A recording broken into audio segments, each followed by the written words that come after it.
tardes, estamos en una transmisión más. En esta ocasión tenemos al licenciado en Educación Marco Antonio Pacheco Pérez, que funge como director en la Escuela Salvador Díaz Mirón. El objetivo de esta plática es hablar sobre dinámicas escolares con motivo de gestión educativa. En esta ocasión trataremos de abordar algunos temas que están relacionados con la parte administrativa, con la parte de dirección y gestión, pero aterrizados en una problemática escolar de primera mano y con todo el conocimiento y la trayectoria del profesor. Muchas gracias, profesor, bienvenido, qué gusto tenerlo por acá. Gracias. Bueno, sin tanto preámbulo mayor, me gustaría empezar la plática con su concepto, su idea sobre qué es la gestión. Cuando hablamos de gestión educativa, ¿a qué nos referimos? Muy bien. Mira, tristemente la parte de gestión educativa la conciben muchas figuras educativas, inclusive parte de la comunidad, como el hacer nada más trámites. Voy a gestionar, voy a tener que hacer trámites ante una autoridad, el municipio, la parte estatal, pero la gestión educativa va más allá. Habla acerca de buscar todas las alternativas, el poder conseguir toda la diversidad de opciones que ayuden a mejorar la cuestión didáctica y pedagógica. Entonces, una persona que se encargue de la gestión educativa habla acerca de hacer todos los enlaces que puedan ayudar a mejorar la práctica docente, que puedan ayudar al proceso de enseñanza-aprendizaje, que ayuden a consolidar los aprendizajes en los alumnos. Claro que sí, de hecho, siento yo que es justamente un reto, ¿no? El poder entender cómo toda esta parte administrativa y de gestión tiene que caer, tiene que redundar en el esfuerzo que hacen todo el colectivo para poderle dar una mejor, ahora calidad o ya excelencia educativa a los alumnos. Y hablando sobre esto, profesor, ¿cuáles cree usted que sean los desafíos en torno a la gestión escolar? Mira, algo importante que debemos entender es que la educación ha evolucionado. Ya no la podemos concebir como la educación tradicional. Claro. No es mala.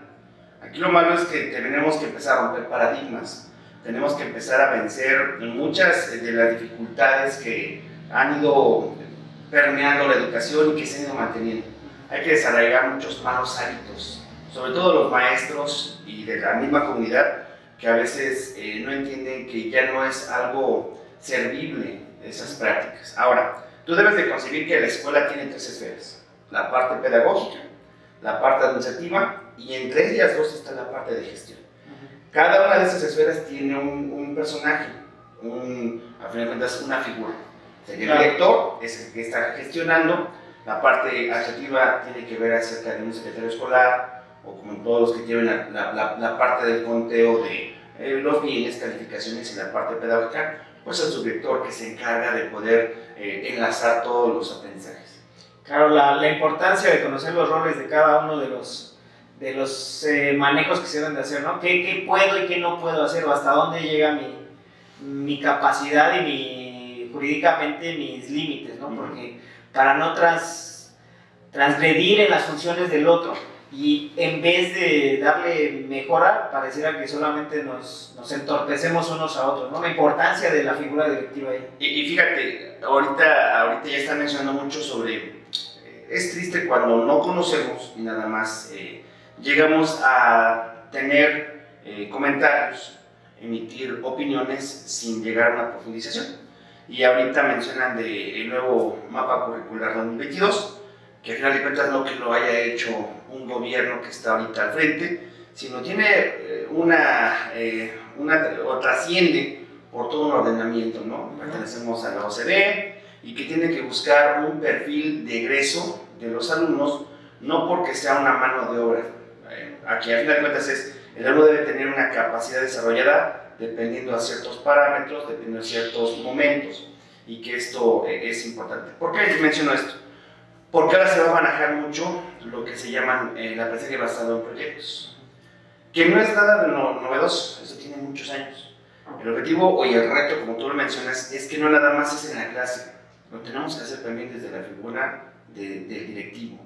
de la figura desde casa, el trabajar con proyectos que tengan una transversalidad, Claro. con proyectos que todos trabajen de forma cooperativa, pero sobre todo colaborativa.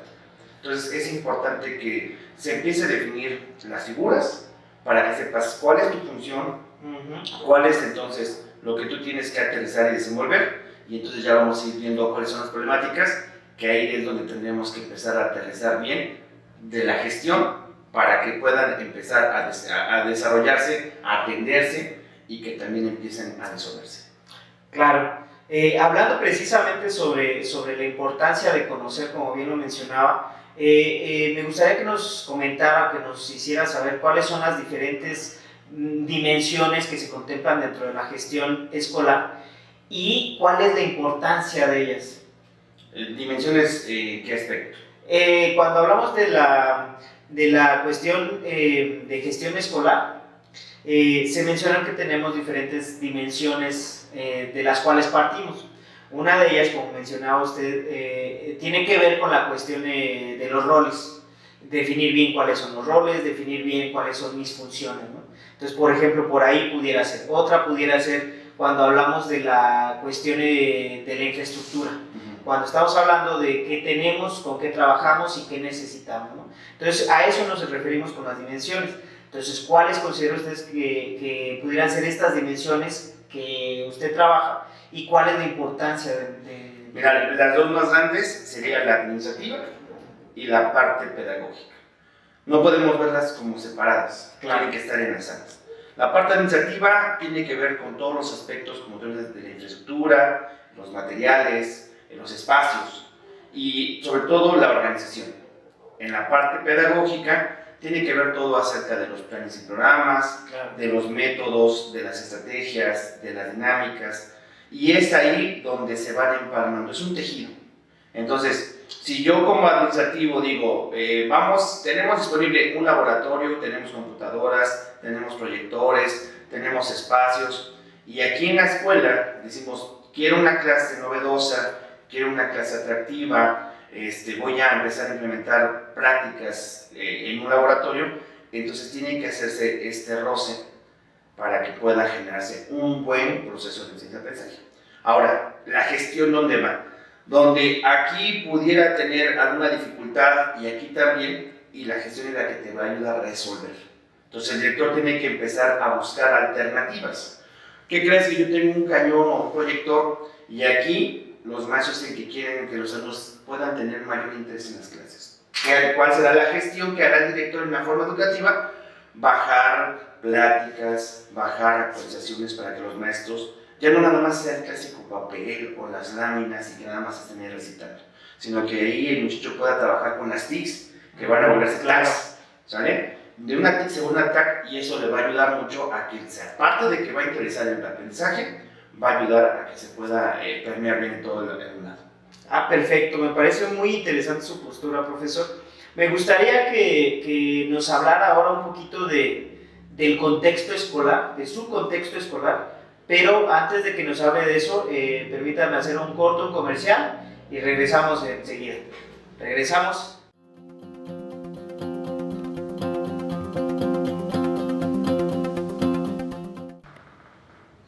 Bueno, regresando nuevamente por acá de este lado, profesor, como mencionaba hace un rato, me gustaría que me hablara de su contexto escolar y me describiera un poquito su escuela, porque, bueno, sabemos, lo conocemos, que ha tenido muchas direcciones, ha estado en muchas escuelas, ha ido de un contexto a otro, bueno, tiene mucha experiencia. Sé que ha trabajado en Chalco, en Valle de Chalco, Tezompa, y en la actual escuela que está en Acuautla, bueno, me gustaría que hiciera esta comparativa de los diferentes contextos y que nos hablara un poquito de ellos. Bien, he sido afortunado porque he estado al frente de 8 escuelas. He estado al frente de una telesecundaria que está en Tejones, en Chalco, la Rafael Ramírez, enfrente de las secundarias Sor Juana Inés de la Cruz, está en Cuatro Vientos, un contexto sumamente difícil, complejo, porque Cuatro Vientos rápidamente es una unidad volátil porque hoy pueden vivir en una casa y mañana se cambian de casa, y se cambian de unidad, y se cambian de municipio, y se cambian de estado. Entonces, eso hace mucho que se tenga esta movilidad, y aparte, la mayoría de los papás de Cuatro Vientos trabajan desde muy temprano, se van a las 4 de la mañana y regresan a las 10 de la noche. Te pongo este ejemplo porque así en las unidades se trabaja o se Claro. vive. Entonces, no hay quien esté vigilando a los chicos. También tuve la fortuna de trabajar en Chalco, en 2 escuelas importantes, una en el centro, la Luis G. Urbina, que es la que capta muchos alumnos, la mayoría de recomendaciones, y que esto ayuda, porque imaginemos un grupo de personas de 50, donde 40 ya tienen pues estos hábitos de estudio desarrollados, y que aparte de atrás, en la casa, en la familia, los están fomentando, los están retroalimentando. También tuve la fortuna de trabajar en San Juan Tezompa, que es un poblado alejado, es la última colonia, la última colonia de Chalco, pegada a Milpalta y a la Ciudad de México en otra delegación, pero que es un pueblo, ¿no? Ahí todavía tocan la campana, cuando hay fiesta no van los alumnos, es muy común que los alumnos en estas festividades anden tomando y los encuentran en la calle y tienen el permiso de papás, andan con el mismo papá festejando. Ahorita estoy trabajando en San Francisco Cuautla, aquí en el municipio de Ixtapaluca, y es una comparativa similar a Tezumpa. Pero también tiene sus bondades, o sea, no caigamos en el que por ser pueblo, pues venden más atrasados, Sí, ¿no? especie de satanización, Así ¿no? es, ¿no? Es el estigma social. Exacto. Cuando trabajas con personas que no tienen estos vicios sociales, ayuda mucho a que tú puedas implementar una metodología, una forma de trabajo, porque sería una política, política como la que conocemos de partido. Entonces, cuando tú manejas una política, una forma de pensamiento, ya empiezas a generar un tipo de mentalidad, y que va ayudando a que cómo se va a manejar la escuela, cuál es el ritmo de la escuela, cómo se van a trabajar con los maestros, cuál es la función del padre de familia. Y como ellos no están en este roce de que porque soy de la Ciudad de México, porque yo he estado en estas escuelas, ellos se van adaptando más fácil. Al menos esa es mi experiencia. No puedo decir que sea una cuestión como ley, pero en mi experiencia en 2 comunidades diferentes, en municipios diferentes, a paso del mismo efecto. Y eso también se ve con los resultados. Entonces, esto me ha dejado ver que se puede trabajar con diferentes comunidades, pero hay que saber cómo trabajar. Exactamente. Y es algo importante porque si tú hablas de gestión, tienes que hablar de liderazgo educativo. Y hablar de liderazgo, la postura que tenemos ahora en la escuela, sí es la parte humanista, es la parte sobre todo socioemocional, pero tenemos que ver que ahora los directivos que se están formando ven la escuela como una empresa. Pero no nada más es para la productividad. Ay, voy a sacar a 100 niños. No. Hablamos de una empresa porque estamos formando personas, estamos formando ciudadanos.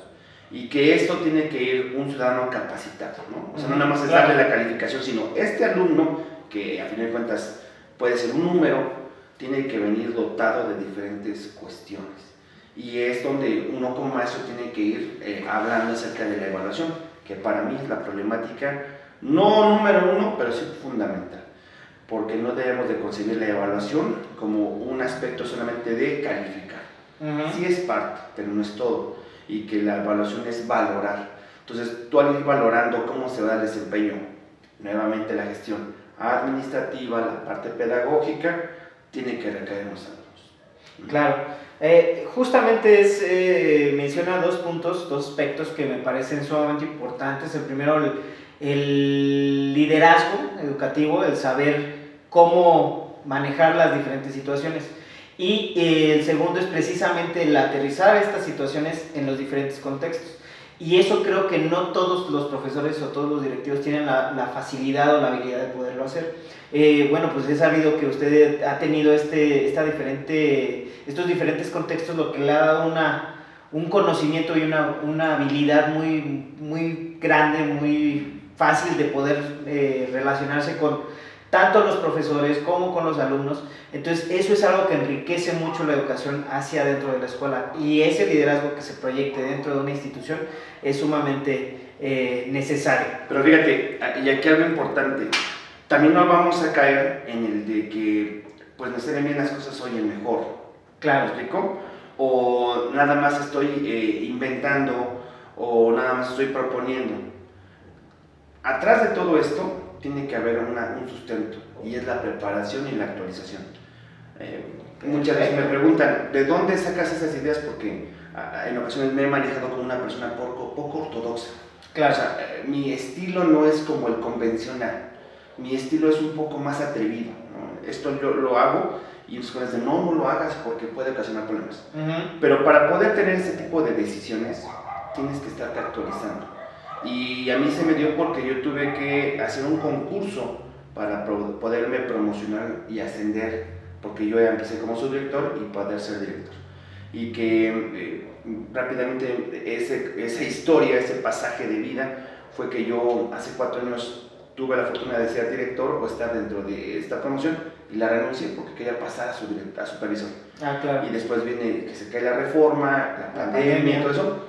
Y yo estuve 4 años preparándome, leyendo. Entonces, gracias a esta lectura, gracias a esta literatura, es que ahora yo pues propongo esta idea con base. Porque está, exacto, la tengo yo edificada y argumentada por esto. Y esto es lo que tenemos que hacer. Desafortunadamente, muchos se casan con el puesto, desafortunadamente, luego tenemos la idea muy retrógrada, ¿no? de tirarle nada más al directivo. Y el líder no es el que manda, el líder es el que organiza, el líder es el que va a ejemplificar. Y que yo te lo mencionaba porque hay muchas esferas que le pueden abarcar en la gestión, el liderazgo. Haz de cuenta que es como una cadena y todo va concatenado. Yo puedo gestionar, pero si no tengo el liderazgo y no convenzo a mis maestros, puedo bajarles cualquier tipo de actividad o autorización o plática, pero si no los convenzo que es el camino correcto para lograr un objetivo, no vamos a conseguirlo.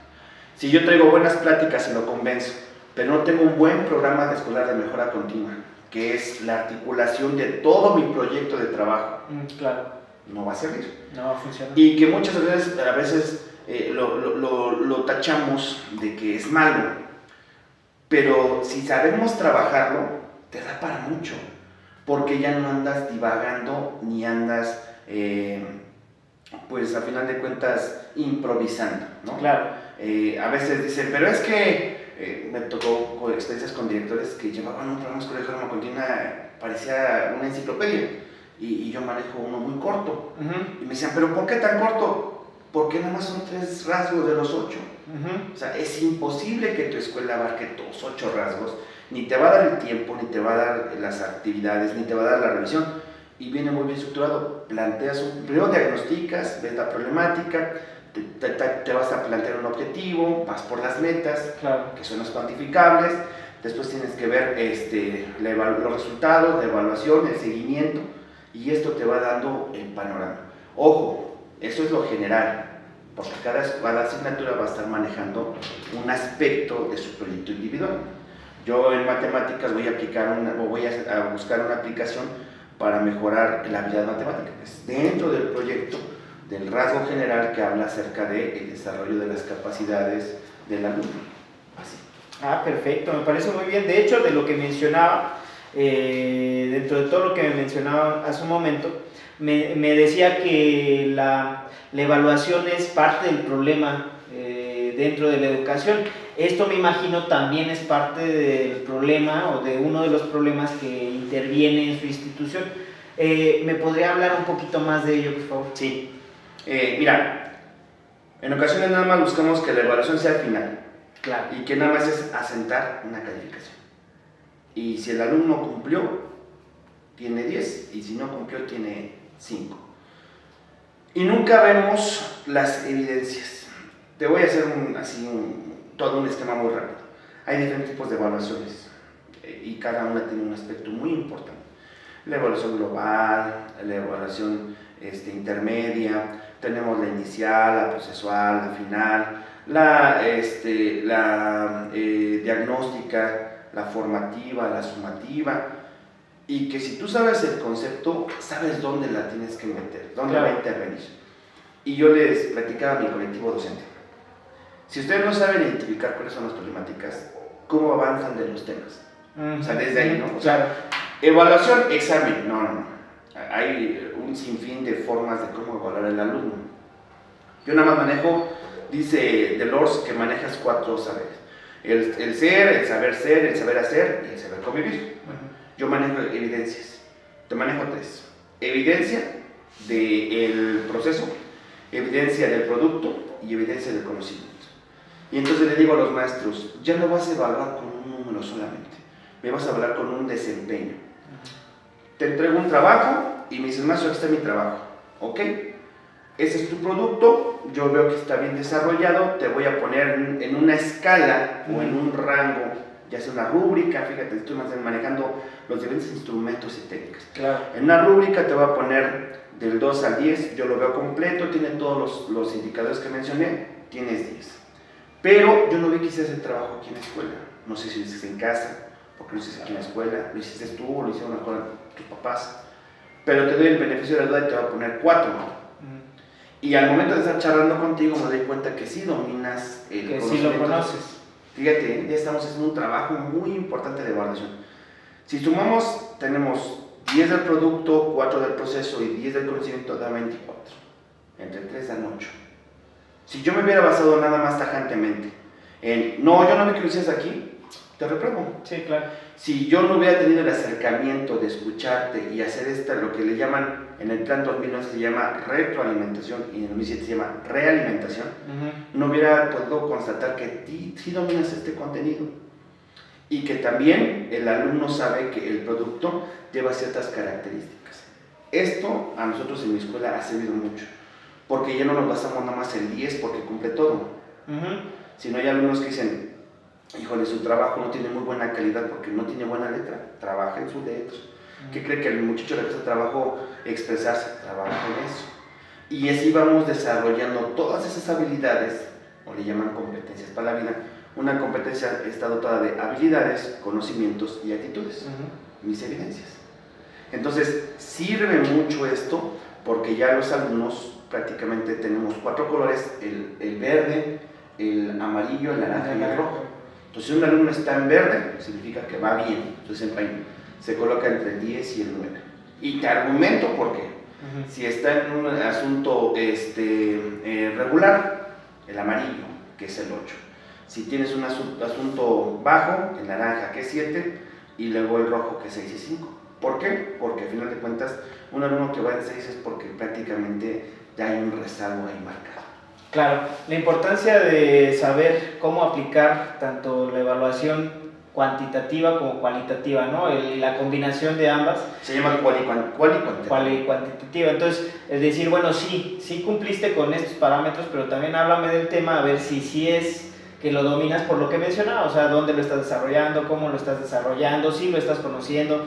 Ahora con la tecnología se da más fácil el hecho de copiar, pegar, el adaptar, ¿no? Un poquito la cuestión que se encuentra en internet y utilizarla, aunque también dentro de esto pues, también hay que empezar a ver que los alumnos puedan discriminar entre la información que se encuentra en internet, porque internet tiene muchísimas cosas, pero cómo la voy a utilizar, cuál sí es confiable, cuál no, etcétera, pues son habilidades que también hay que ir desarrollando, ¿no? Y ojo, la evaluación nada más es para el alumno.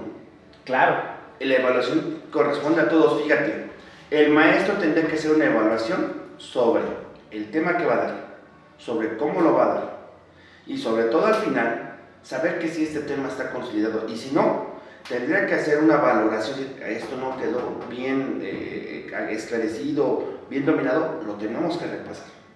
O sea, fíjate, nos vamos de la parte directiva, cómo va avanzando tu escuela y tiene que hacer una evaluación. Por lo regular se hacen evaluaciones cada 6 meses. El plan de escolar mejor te lo pide en 3, te lo pide al inicio que haces tu diagnóstico, te lo pide por febrero y te lo pide al final.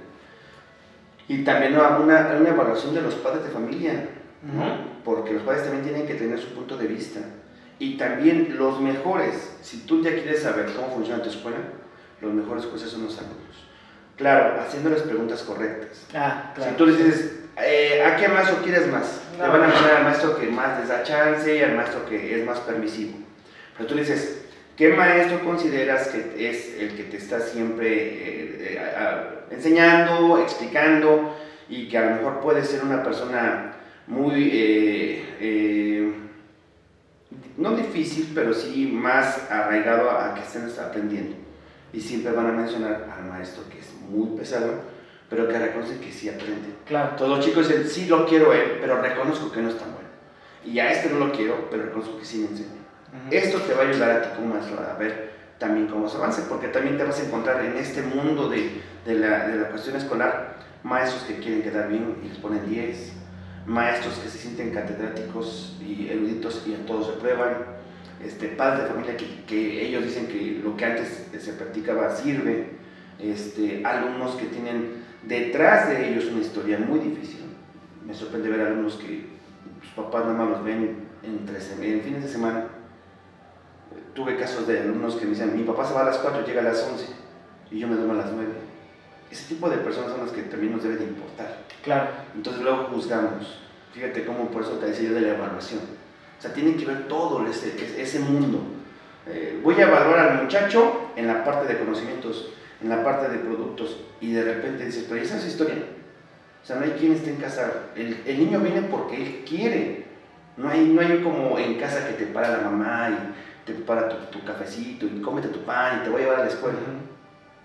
Tengo alumnos allí en San Francisco que acabando sus clases se van a trabajar y se vienen durmiendo a las 12 de la noche porque se salieron de trabajar, entran a trabajar a las 2, acaban a las 8, de 8 a 9 comen y cenan, y de 9 a 11 o 12 hacen un poco de terreno. A ese tipo de personas, por eso es que la evaluación debe de ser o tiene que estar muy diversificada, ¿no? Tienes que ayudarle al alumno sobre estos aspectos. Bueno, ya en modo de cierre me gustaría aventarle por ahí otras 2 preguntitas, pero después de un breve corte y regresamos.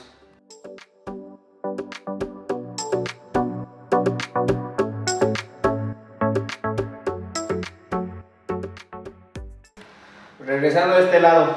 Bueno, profesor, pues a modo de cierre y continuando con esta cuestión de su problemática escolar, bueno, cada escuela, cada situación escolar requiere un plan de acción de mejora.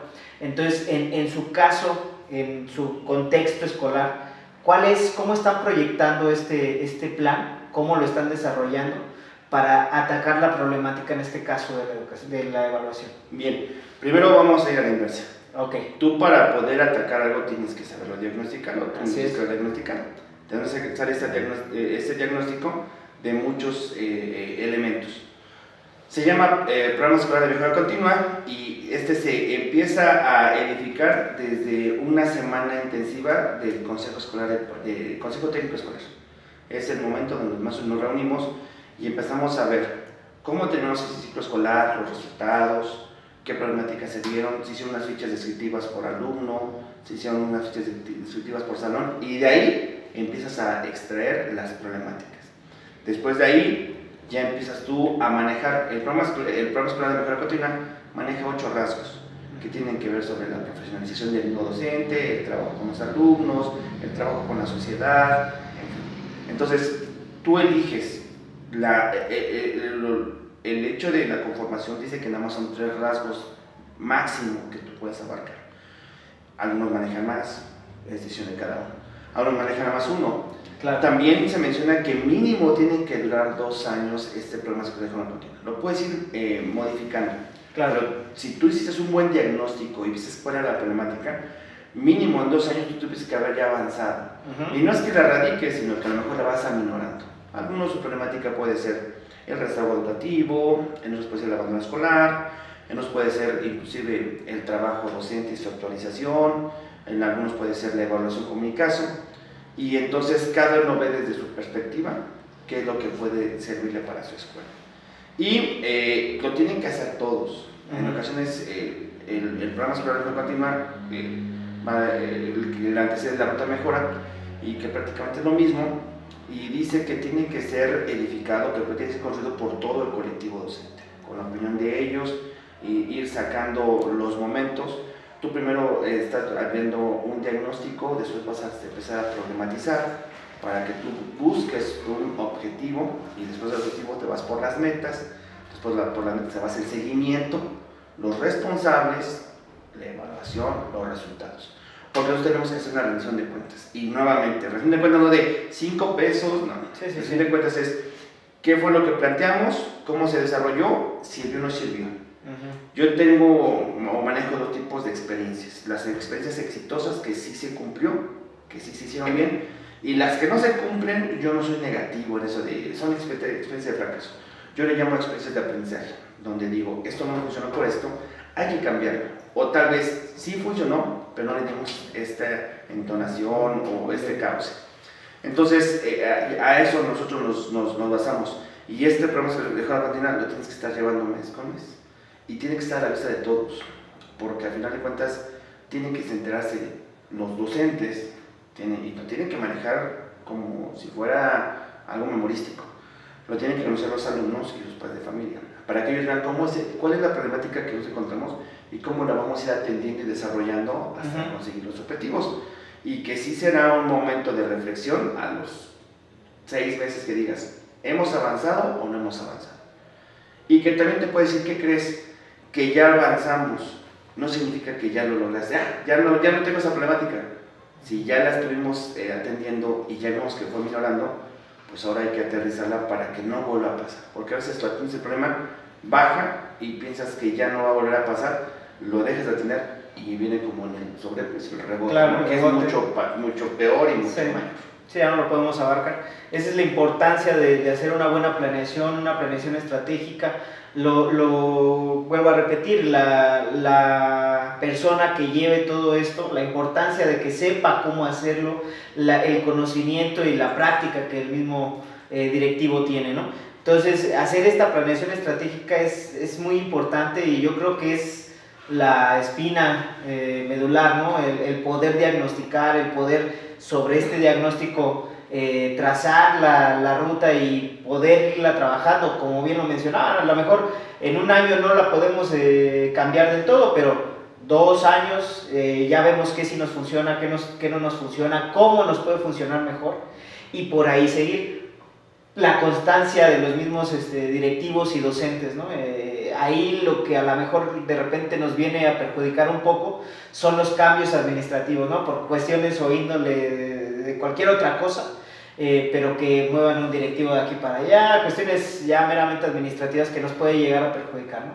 Pero bueno, finalmente el hacer esta planificación, el hacer esta planeación, pues nos viene a resultar en lo mejor posible. Tú ahorita dijiste 2 conceptos importantes, planeación y planificación. Exactamente. La planeación tiene que ver con un aspecto largo. Así es, el tiempo. Así es. Periodo. Tú vas a planear, significa, vas a ir piloteando, de el inicio de un ciclo al cabo de un ciclo. Planificar es algo corto. ¿Cómo lo va a hacer? Por eso es que lo llamamos, entrégame tu planificación, y este es tu plan de estudios. Sí. Entonces es algo importante y es algo que sí debe de entender, sobre todo los maestros, los actores de este gremio educativo, que como tú me decías, la constante es la actualización, la constante es el hecho del dominio del conocimiento, porque muchas veces divaga, muchas veces nada más vamos con la parte de la experiencia, la parte de yo así lo hacía o aquel maestro me enseñó así. Tenemos que argumentar, esto es lo que nos va a hacer, o nos va a hacer más profesionales. Y que tú lo mencionabas ahorita, el tip que yo puedo compartirte es que cuando tú hagas esta estrategia o este plan estratégico, que tengas la capacidad de poder enlazar en una misma problemática 3 o 4 ámbitos. Claro. ¿No? O sea, si tú dices, mi problemática es que los maestros no tienen un buen proceso o no tienen un dominio de estrategias para la enseñanza, y ahora entonces ya empiezas a abarcar problemáticas de enseñanza, actualización, profesionalización, y también puedes empezar a hablar acerca del aprendizaje, porque al final de cuentas, ok, a los maestros ya les enseñé la parte de cómo poder tener diferentes formas de abordar el conocimiento, y el alumno. Claro. Entonces, ese sería el tip, el que pueda el maestro tener la capacidad como líder de poder empalmar varias problemáticas y se vaya en un solo rubro, y su gestión será dotarlo, y ahí ya cerramos. Esa es la parte de la gestión. El maestro tiene que dotar de muchas herramientas, de muchas alternativas para atender esa problemática. Y que se entienda la palabra problemática no como un caos. La problemática es la situación que te está pasando, ¿no? Sí, claro, es el área de oportunidad, ahora se le conoce así, ¿no? Son las áreas de oportunidad en las que podemos trabajar. Y justamente eso es algo importante, lo que acaba de mencionar es que no son casos o no son elementos aislados, ¿no? Son parte de la misma situación. El querer, yo creo que es parte de a lo mejor alguna problemática en diferentes escuelas o de diferentes directivos, que lo ven todo como si fueran diferentes casos, ¿no? Es decir, esto es de acá y esto es de acá, cuando en realidad es parte de lo mismo. Es decir, a ver, ¿cómo lo puedo trabajar junto? O sea, ¿cómo esto me afecta en esto? Y así lo podemos juntar e ir trabajándolo todo junto, porque si lo separamos es más difícil abrir 3, 4, 5 frentes diferentes y pelearlos todos al mismo tiempo que juntarlos todos en uno. Fíjate, y ya acabo con esto. Se ha dado en los últimos años la idea, bueno, se ha reforzado que la gran problemática es que los alumnos tienen desarrollado las habilidades para la vida, que es la lectura, la escritura, por ahí que va las dos, y la comprensión y la habilidad matemática, ¿no? Y entonces satanizan que el celular ya no te deja hacer nada porque tú haces todo con una calculadora. Claro. No podemos desarraigar eso, no podemos combatir eso. Tenemos que entonces, no tampoco ser los aliados, pero luchar con herramientas que nos ayuden a mejorar. Entonces, ¿por qué te comento esto? Porque dicen lectura, escritura, matemáticas. Maestras de español y matemáticas se van a encargar. Entonces, no, espérame. Todos leen en las asignaturas, ¿no? La de historia, la de geografía, la de formación, tienen que leer y comprender, sobre todo porque son procesos históricos, sociales, claro, ¿no? Geográficos o de la cuestión del planeta. ¿A poco el de inglés no leen? ¿A poco el de física no hace un raciocinio o un cálculo mental? Todas las asignaturas tienen de estas tres vertientes, todas, la que tú me digas. Entonces, no podemos nada más estar encapsulando el problema y decir, tú me lo resuelves. Por eso te decía que el problema escolar de forma continua es todos. Pero tú para poder decir, esta es tu problemática, por eso nos basamos con los resultados.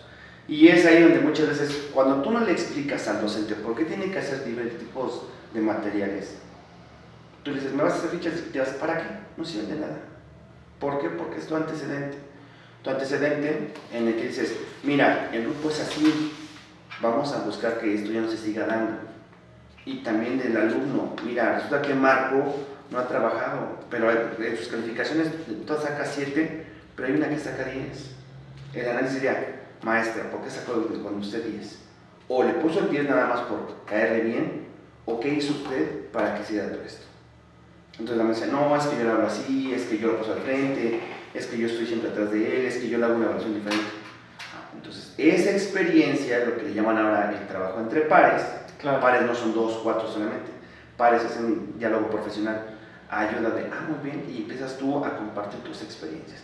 Fíjate, todo esto que te digo, te lo da la literatura, y se tiene que hacerte un hábito, eso es la diferencia. Compararnos con otros países no nos va a servir de nada, es que en Finlandia pagan mejor, es que ellos nada más tienen 2 alumnos, es que tienen alumnos, nunca vamos a acabar. Lo que tenemos que hacer es estar buscando siempre la actualización, y sobre todo que se vaya dando el dominio de los contenidos, no como un aspecto memorístico, que tampoco es malo la memoria, claro. Sino buscar que se empiece a edificar bien esta construcción, estas estructuras mentales que ayuden a la metacognición. La metacognición es que el alumno pueda responder de su aprendizaje, el qué, el cómo, para qué, por qué, cuándo, dónde. Cuando el alumno te responde todo eso, significa que ya interesó su conocimiento y lo puede aplicar en la vida diaria. ¿Cómo lo logras? Con una evaluación. Exactamente, y hablando precisamente de evaluación y a modo de no sé, con consejos que nos pudiera dar sobre todo a nosotros los pedagogos que vamos entrando a este nuevo círculo para nosotros nuevo, yo entiendo que para ustedes no lo es así, pero ¿cuáles son en el tema de evaluación institucional, cuáles son como los retos, cómo podríamos aplicar esto y cuándo y cómo, en qué periodos pudiéramos hacerlo, o sea, de qué forma, enfocado más bien para los nuevos pedagogos que vamos a ver? La evaluación tiene que ser un hábito y tiene que estar en todo momento. Y que el que tú estés valorando implica desde un trabajo personal, un trabajo colectivo, un trabajo profesional, ¿no? Y esto lo tienes que hacer en diferentes momentos. Tú te vas a ir planteando, ya sea que en la cuestión personal, el que te vayas sintiendo bien. Hay maestros profesionales y hay pedagogos de vocación. La idea es que fueran las dos, Ya, sí, ¿no? claro. Pero al final de cuentas, si no tienes desarrollada una, pues trátala de rescatar, trátala de ir de trabajar. a trabajar, así es. Entonces, la evaluación es como andar en bicicleta. No te va a dar a la primera, pero te ayuda mucho a ir consiguiendo metas. Te pongo un ejemplo muy rápido. Tenemos nosotros una carrera, y eso tiene que ver con objetivos y metas. Una persona, Usain Bolt, ¿no? El líder, el rey de los 400 metros. Él no fue de noche a la mañana. Y yo te digo, para ganar la medalla de oro en Londres, ¿qué hizo Usain Bolt? ¿Cuál fue su objetivo? Ganar la medalla. ¿Cuáles fueron sus metas? Ganar el primero de los sprints que tenían que ir con las eliminatorias, cuartos de final, semifinal y final. Así. Él tiene que ir valorando. Él no podía correr lo más rápido que podía porque a lo mejor dentro de los primeros sprints no hay gente que le pueda hacer tanta presión. Él va dosificando. Y entonces, cuando llega un momento crucial, él valora contra quién está enfrentando, quién está al lado, si él se siente bien. Te das cuenta, tiene que hacer una valoración de todo. Si el clima tiene una situación así, su preparación, ¿por qué estaba antes? ¿No? A eso yo voy. Por eso digo que la evaluación es un factor importante porque no es exclusivo de los alumnos, es parte de todos. Uno como en la vida ya tienes que ir valorando, ¿no? ¿Qué pasa? ¿Por qué tengo esos problemas? ¿Por qué estoy pasando por esto? Claro. Y entonces ya empiezas a cambiar y te empiezas a proponer en aspectos personales, aspectos laborales, profesionales. En lo laboral es en tu trabajo, en lo profesional es en la mejora de tu ramo, de tu gremio. En lo personal, pues en que te sientas bien. Hay maestros frustrados, ¿no? Y entonces, ¿cómo le dejas en manos de quién la educación? Ahorita un tema muy fuerte, lo socioemocional, que te dicen que seas una red de apoyo. Claro. Pero tenemos compañeros, como muchos, que tienen peores problemas existenciales que un alumno. Sí. ¿Cómo puede tener ese apoyo? Ojo, no estoy diciendo que sea malo, pero entonces tenemos que saber cómo trabaja eso y cómo lo hacen mediante la gestión. Maestro, no quiero que le digas al alumno el concepto de amor ni de solidaridad, no. Ni quiero que tú seas el confesor, no. Simplemente ayúdalo a poder canalizarse esas emociones para que pueda él desarrollarse de forma tranquila.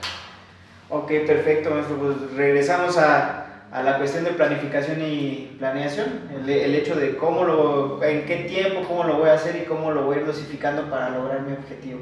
Perfecto, pues me agrada mucho su postura, me llena mucho la forma en la que aborda los temas. Me gustaría en algún momento pudiéramos tener alguna otra entrevista, pero por lo pronto esto sería todo, profesor. Le agradezco muchísimo su tiempo, su conocimiento y bueno, para mis compañeros pedagogos, bueno, ahí está parte de todo lo que nos vamos a enfrentar en un futuro. Gracias, profe. Hasta luego. Gracias.